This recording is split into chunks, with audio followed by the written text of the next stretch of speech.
literally this becomes an obstacle for them to free themselves or to learn something. Number 3, this word is used for those who are miserly, stingy. It says, لا تجعل يدك مغلولة إلى عنقك.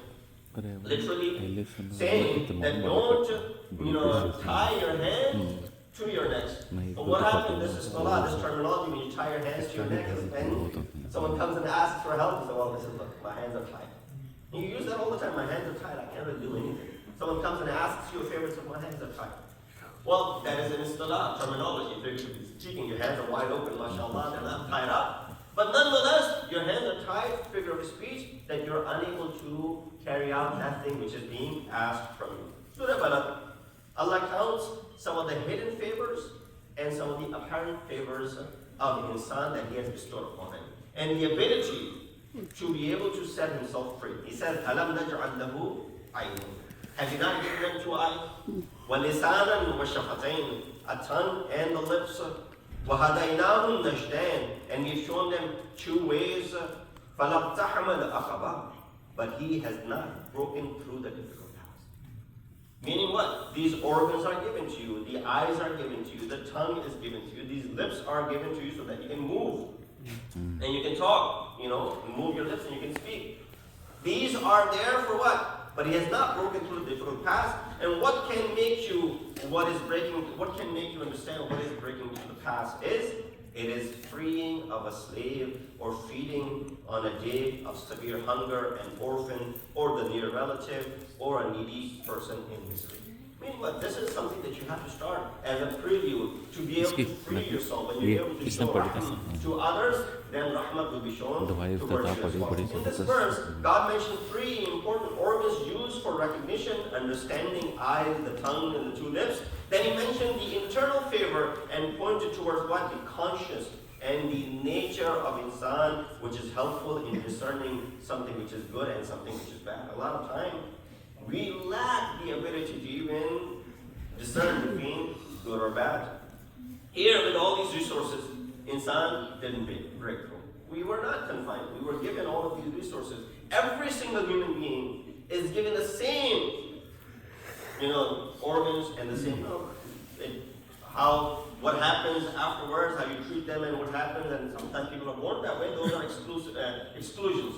And saying Allah subhanahu wa ta'ala gave every single human being same set of eyes, same set, set of lips, and the tongue.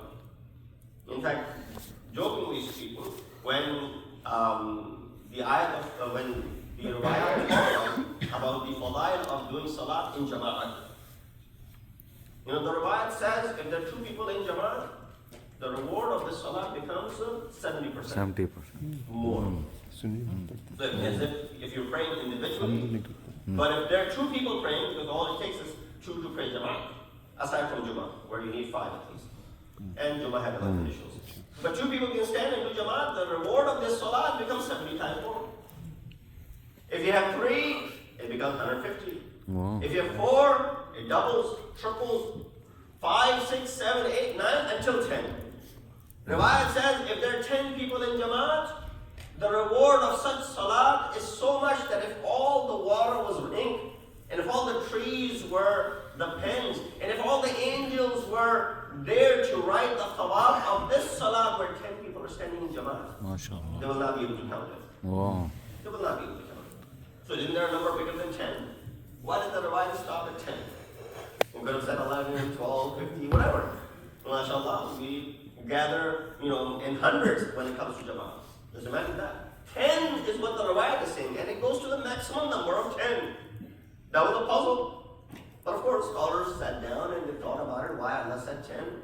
So I heard this from Al-Qarati. He said, imagine if someone had only 1 finger, how limited they would be. If they had 2, they'll be able to pick something up. If they had 3, they can write something.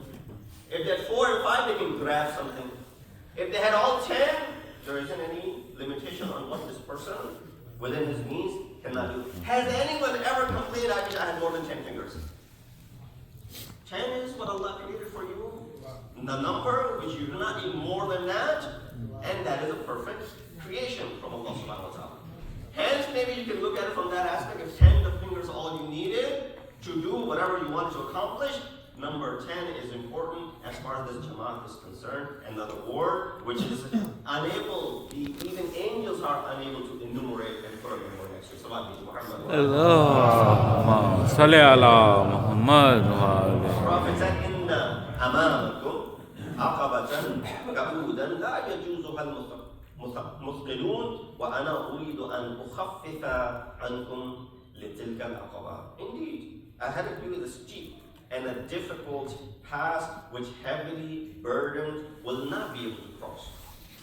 I'm speaking about when you step forward in the day of judgment in Qiyamah. I wish to lighten for you that path. I wish to remove that burden from your back so you're able to cross over and you're able to pass through difficulties. So one of the meanings of this ayat which talks about freeing the human being from slavery. Sometimes people, of course, as we mentioned, criticize Islam, did not give enough rights to human beings.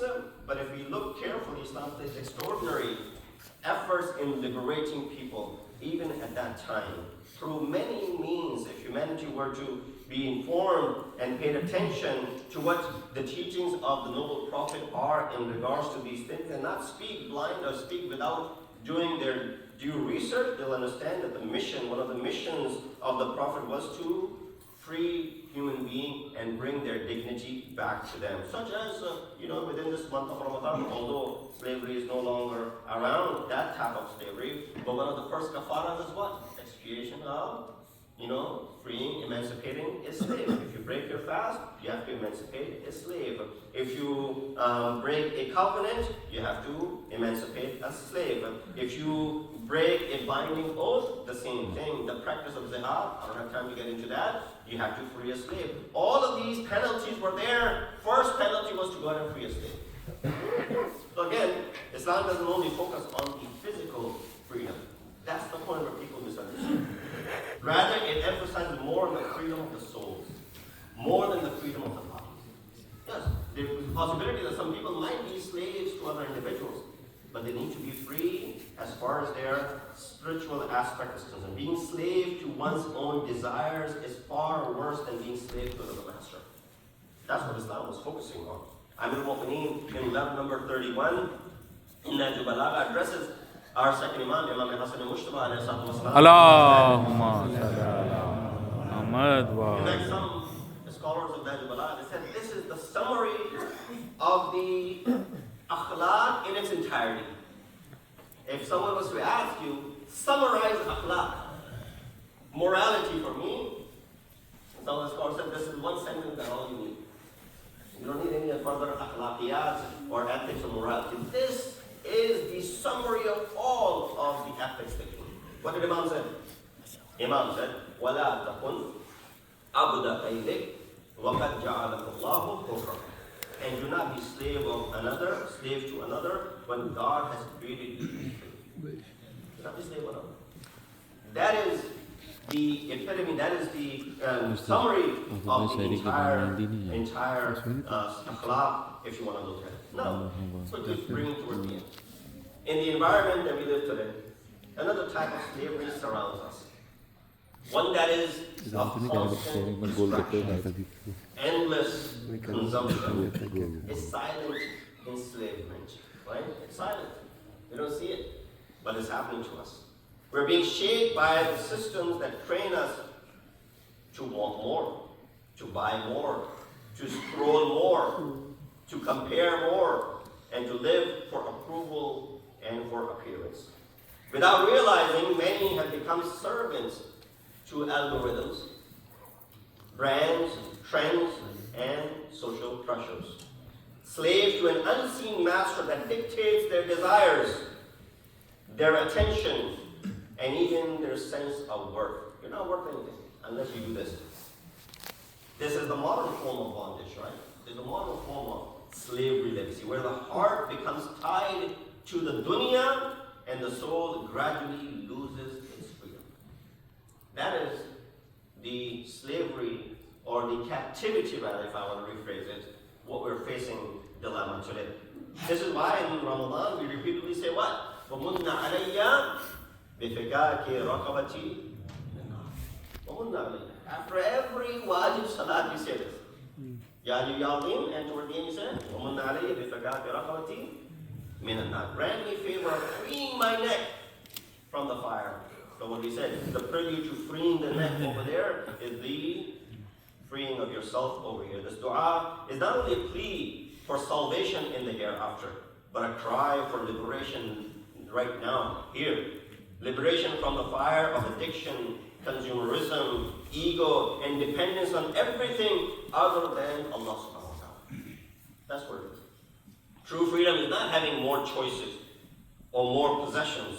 Ramadan, it reminds us of that every day. It comes to break our chains. Right? Ramadan itself is one of those agents and elements that is making you free and breaking your chains.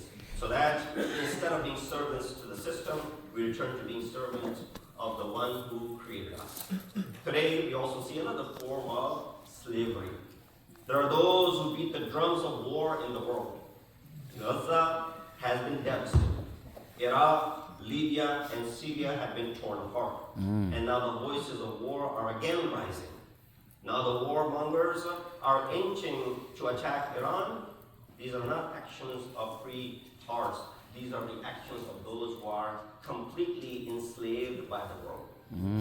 And therefore, we need to make sure that we voice our voices out. Make sure that so much so that stand with those who are against any sort of war, against any sort of corruption, whether it be local or whether it be abroad. We ask Allah subhanahu wa ta'ala to give us the tawfiq and ability to free us from the bondage and the slavery of this world. We ask Allah subhanahu wa ta'ala to save our neck from the fire that He has created in Jahannam. We ask Allah subhanahu wa ta'ala to hasten the reappearance of our awaited Imam and make us amongst the helpers and the soldiers of Inna Hasan Hadith. وأبلغ الموعظة كتاب الله أعوذ بالله من الشيطان الرجيم بسم الله الرحمن الرحيم والعصر إن الإنسان لفي خسر إلا الذين آمنوا وعملوا الصالحات وتواصوا بالحق وتواصوا بالصبر